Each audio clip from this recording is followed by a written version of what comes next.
hope all is well. We're going to get on with your instructional video now that we've gone through the assessment of your swing. You've been working on some things and it sounds like you're making some good progress. We just want to go ahead and continue that progress now. The main premise we're looking at again is that you're a front anchor golfer. So you're getting set up and you're bumping your hips and towards your left side to get more weight on your left foot. You're using a counter swivel action as you do this. Now, as you create that counter swivel action, you're going to find out your right leg is going to straighten.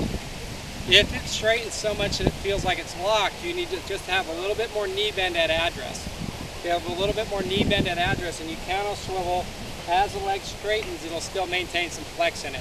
So just having the right degree of knee flex at address as you create that counter swivel is going to keep that leg from locking out.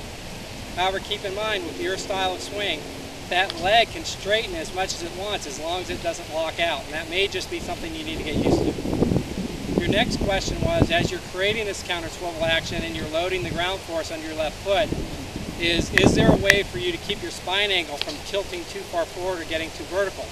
There absolutely is. And one of the concepts in the biomechanics we talk about is your axis of symmetry. Some people rotate around their sternum line. Those are the guys that look like they actually tilt towards the target. Other guys rotate around the center line of their torso. So a front anchor golfer that counter swivels and rotates around the center line of their torso, they're going to look like they have a more vertical spine alignment. Okay? But we also have these guys that are spine line axis of symmetry. So what I've done here is I've put this orange stick on the ground in between my feet so that you can see this. Okay? So if I get set up, I bump my hips into my front anchor position, I create a counter swivel, but if I turn in such a way that I feel like my sternum is to the right side of this orange stick, you're going to notice I still have that secondary spine tilt at the top of my backswing.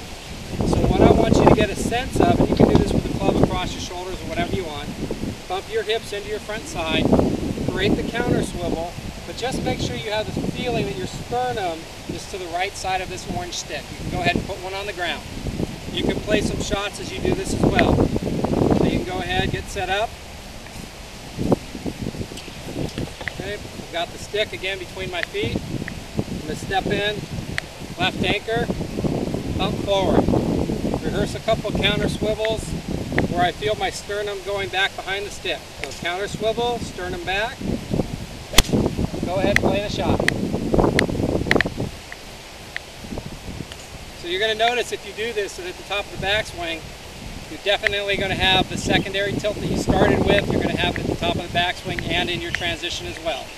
Again, step in, bump the hips forward, got my weight on my left foot, feel that counter swivel. My chest is going to the right side of the orange stick.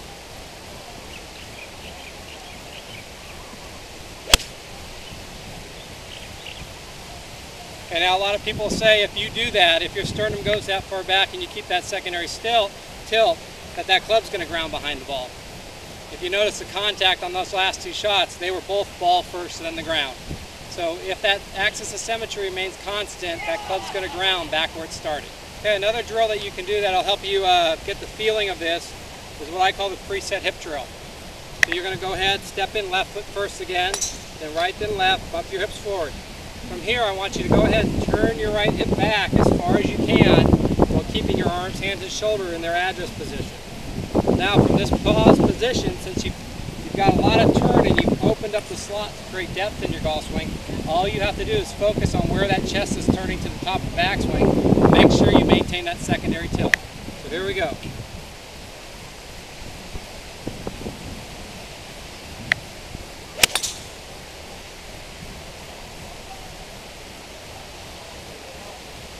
Okay, so once again, you're going to see that I maintain that secondary tilt.